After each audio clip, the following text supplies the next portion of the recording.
नाजरीन, आपका आग मऊ में खैर मकदम है। मैं हूं नौशाद अंसारी। आदाब।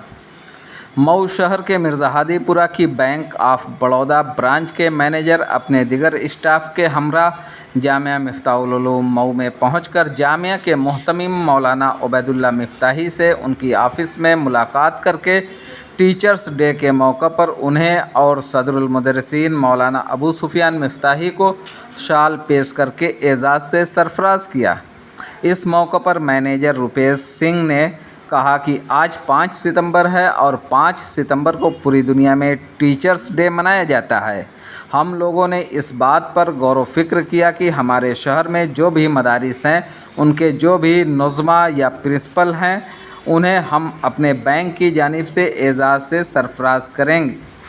इसी ज़िम्न में आज हम लोगों ने जामिया मिफ्ताहुल उलूम मऊ के मुहतमिम मौलाना उबैदुल्लाह मिफ्ताही और प्रिंसिपल मौलाना अबू सुफियान मिफ्ताही को शाल पेश करके एजाज़ से सरफराज किया।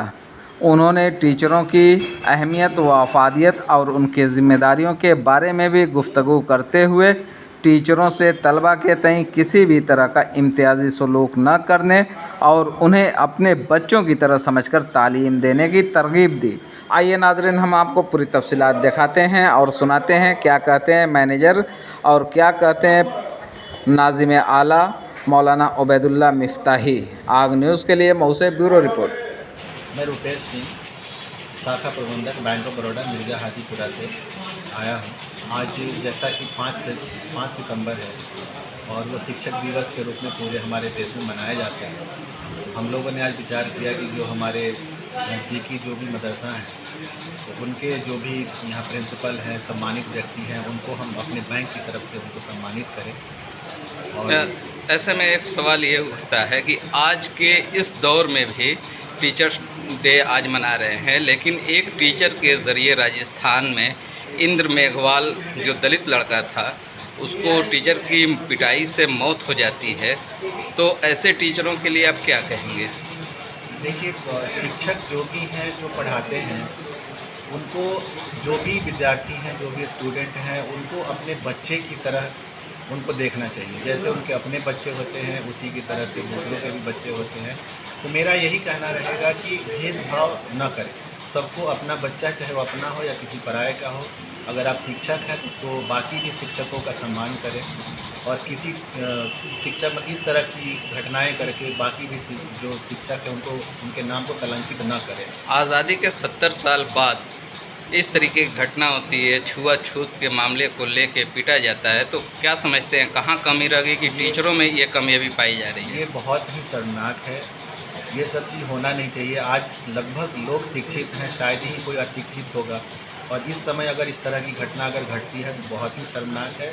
जो मुझे नहीं लगता कि कोई ये शिक्षित करता होगा, ज़रूर ये किसी अशिक्षित का काम होगा या किसी के द्वारा किया गया ये षड्यंत्र हो सकता है। लेकिन क्या मैसेज देना चाहेंगे? मैसेज हम यही देना चाहेंगे कि जो हमारा शिक्षा का स्तर है वो ऐसा ही बना रहे और आगे आगे बढ़े, क्योंकि हमने जो बचपन में जो पढ़ाई करी थी, जो उस समय शिक्षा का स्तर था, आज मुझे कहीं भी देखने को मिलता नहीं है। वैसे जो भी सरकारी संस्थाएं हैं, शिक्षण संस्थाएं हैं, वहाँ से बच्चे जो अच्छे घर परिवार के हैं वो अपने प्राइवेट की ओर जा रहे हैं। तो मैं चाहता हूँ कि जो भी सरकारी संस्थाएं हैं वो भी सुदृढ़ हों और वहाँ शिक्षा की ऐसी व्यवस्था की जाए कि प्राइवेट में जाने की ज़रूरत न पड़े, क्योंकि अभी भी बहुत सारे ऐसे लोग हैं जिनके पास पैसे नहीं हैं उतने कि वो जाके प्राइवेट में पढ़ा सकें। एक सवाल पैदा हो गया कि आपने कहा कि प्राइवेटाइजेशन की तरफ लोग न जाएं, लेकिन ऐसे में एक सरकार जो सेंट्रल गवर्नमेंट है वो प्राइवेटाइजेशन कर रही है। BSNL, MTNL और सारे सरकारी जो इदारे हैं उसको प्राइवेट कर रही है। तो क्या लगता है कि आपको आने वाले टाइम में क्या जो स्कूल हैं या इदारे हैं इस तरीके के, वो प्राइवेट नहीं हो सकते?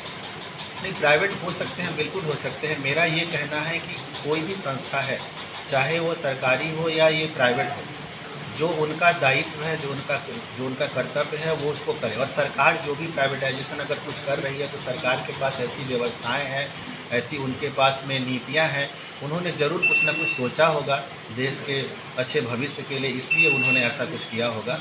वरना मुझे नहीं लगता कि सरकार कभी कुछ गलत कदम उठाएगी। लेकिन अगर वो ऐसा कर रहे हैं तो उनको पुनः विचार एक बार अच्छे से कर भी लेना चाहिए कि ऐसा ना हो जल्दबाजी में कुछ गलती हो जाए। ठीक। नाज़िम साहब बताएं, आज आपको टीचर्स डे के मौके पे एजाज़ से सरफराज किया गया, कैसा महसूस करते हैं? देखिए, बैंक ऑफ बड़ौदा के मैनेजर साहब ने मुझे जो एजाज़ दिया है, मैं उनका बहुत शुक्रगुज़ार हूँ। और साथ ही साथ उन लोगों ने अपने बैंक के अशात के लिए, अपने बैंक के जो है उसका फैलाव बढ़ाने के लिए हमसे मुलाकात किया उन्होंने, और हमने उनसे ये वादा किया है कि हम मुदर्रिसीन को, अपने असातिज़ा कराम को एक दिन टाइम दे करके इकट्ठा करेंगे और फिर आप लोग अपनी बात उनके सामने रखिएगा। और मुझे इस बात की बड़ी खुशी हो रही है कि एक्टिविटी हिंदुस्तान के जितने भी शोबे हैं, सबके अंदर एक्टिविटी बढ़ती जा रही है और वो अपनी बातों को लोगों को समझाने की कोशिश कर रहे हैं। अब यह है कि कौन उसमें कोशिश करके अपनी तरफ लोगों को आकर्षित कर लेता है और कौन अपनी तरफ जो है मुतवज्जे कर लेता है, ये अब उनके कमाल की बात है कि उन शोबों के लोगों की कमाल की बात है, उस संस्था के मैनेजर की कमाल की बात है कि वो कितने लोगों को अपनी तरफ आकर्षित कर सकता है। और ये बड़ी ही अच्छी बात इन लोगों ने अभी बताया और ये कहा कि हम ये चाहते हैं कि हम तमाम अध्यापकों को, पूरे मऊ में जो मदारिस हैं, उनके तमाम अध्यापकों से मिल करके हम अपनी जो रणनीति है वो उनको बतावें, जो हमारे काम करने का तौर तरीका है हम उनको बतावें, ताकि बैंक हमारा ज़्यादा से ज़्यादा इनको फ़ायदा पहुंचा सके। जिनको प्रॉफिट है मदारिस से, वो मदारिस की तरफ रुजू करते हैं, लेकिन जिनको प्रॉफिट है वोट के लेवल पे मदारिस को बुलडोज़ करके, आपने आसाम में देखा लगातार 3 मदारिस को बुलडोज़ कर दिया गया और ये कहा गया कि मतलब इनके कनेक्शन आतंकवादियों से या दहशतगर्दों से थे। तो आप क्या समझते हैं, माजी की सरकारों ने भी मुसलमानों के ऊपर टेररिस्ट के इल्ज़ाम लगाए और मैक्सिमम केस में सुप्रीम कोर्ट ने उन्हें बाइज्जत बरी किया, और जिस पे सिर्फ एलिगेशन लगता है उसको बुलडोज़ करना, क्या समझते हैं कि सरकार का कैसा रवैया है?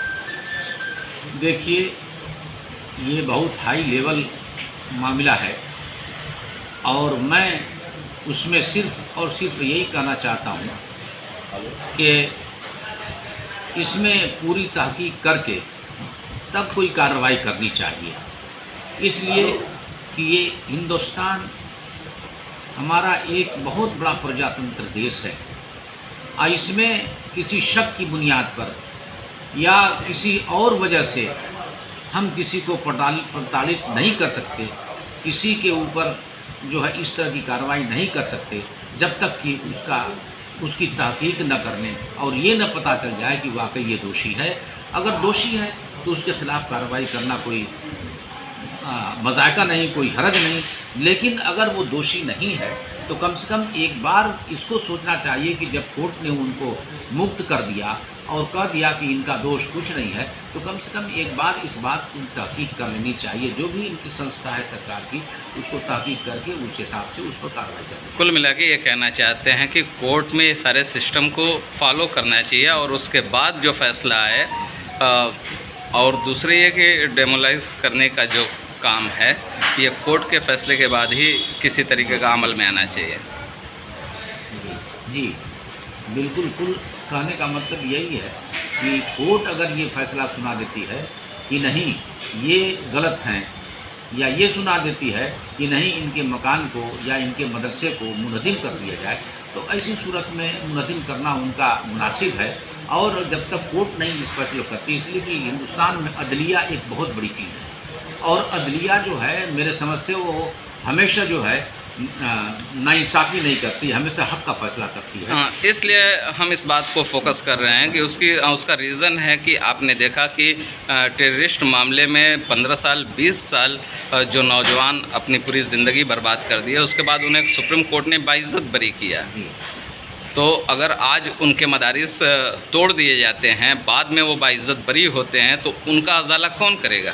देखिए, अब उसके अजाले के लिए ये है कि फिर वो कोर्ट को रुजू करें कि हमारे जो नुकसानात हुए हैं, उसका तरीका यही है कि हमारे जो नुकसानात हुए हैं और सरकार ने या किसी आदमी ने ज़ाती तौर पर अगर हमारा नुकसान किया है, तो हम उसके अजाले के लिए वहाँ रुजू करें और कोर्ट को रुजू करके वो बाद में जो भी फैसला करते हैं उस पर अमल दरामद करने की ज़रूरत है। योगी सरकार ने जो उत्तर प्रदेश में गैर तस्लीम शुदा मदारिस है उनके सर्वे की बात कही है, जिसको लेके एक हंगामा चल रहा है, आप उसको किस नज़रिए से देखते हैं? देखिए, सर्वे करा रही है, वो सर्वे करावें, इसमें कोई मजाका नहीं है, कोई हरज नहीं है, सर्वे होना चाहिए और वो सर्वे करावें।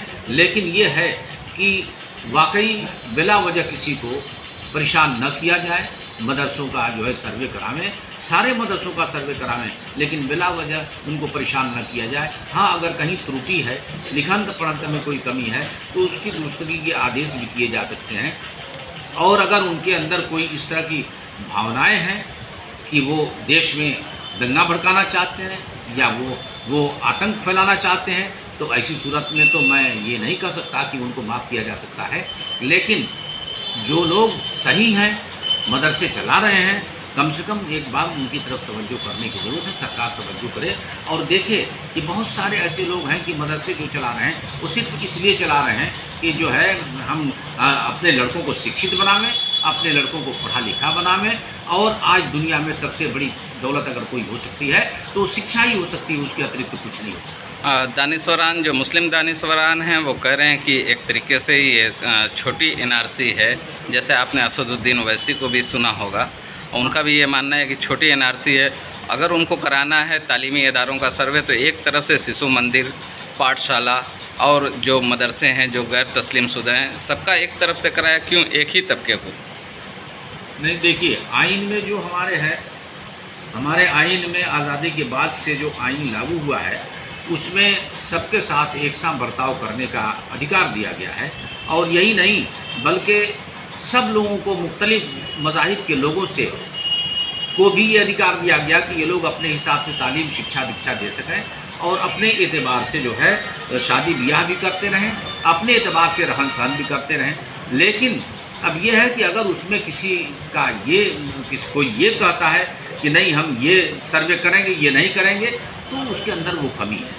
सर्वे अगर करना है तो सारी चीज़ों का सर्वे करना होगा और सारी चीज़ों पर अंकुश लगाना होगा।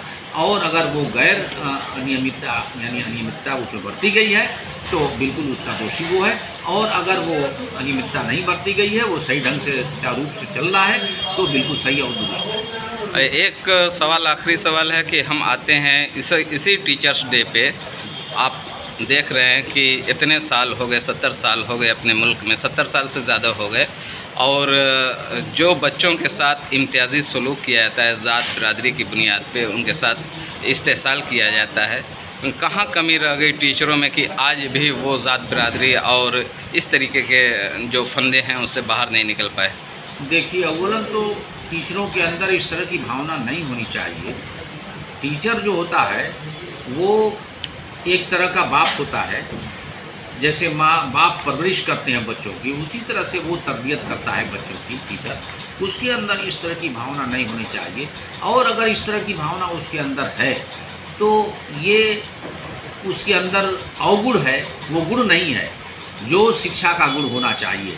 इसलिए मैं ये चाहता हूँ कि जितने लोग पढ़ाने वाले शिक्षक हैं वो सभी लोग निष्पक्ष पढ़ावें और निष्पक्ष तरीके से हर बच्चे को अपना बच्चा समझें, हर लड़के को अपना लड़का समझें, और तालीम के मामले में किसी के साथ ऐसे फ़िरका परस्ती का कोई सबूत नहीं देना चाहिए और न ही फ़िरका परस्ती की बात करनी चाहिए। लड़के तो सब अपने ही हैं, सब हिंदुस्तान के रहने वाले हैं, हम सब हिंदुस्तानी हैं, चाहे वो हिंदू हो, मुसलमान हो, सिख हो, ईसाई हो, इसलिए सबके साथ एक सा सलूक और एक सा बर्ताव होना चाहिए। कमी कहाँ रह गई?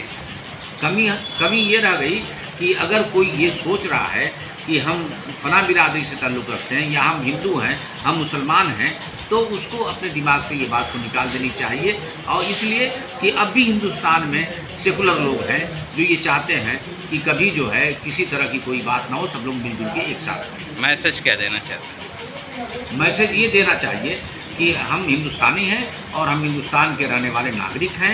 हमको चाहिए कि हम एक साथ मेल जोल के साथ रहें, आपस में भाईचारा बना के रहें और किसी तरह की कोई खुराफात न करें, एक दूसरे का हाल चाल लेते रहें, एक दूसरे की सेवा और खिदमत करते रहें, यही इसका तरीका है। इसलिए कि हम एक देश के रहने वाले हैं, हम एक जगह के रहने वाले हैं, और आज से नहीं, एक ज़माने से ये होता आ रहा है और आज भी इंशाअल्लाह होगा ये। और आज भी जो लोग सेकुलर हैं इसी बात को सोचते हैं, और जो कुछ लोग हैं जो नहीं सोचते होंगे तो वो उनका ज़ाती खेल है, उससे हमको कुछ लेना देना नहीं है। ठीक।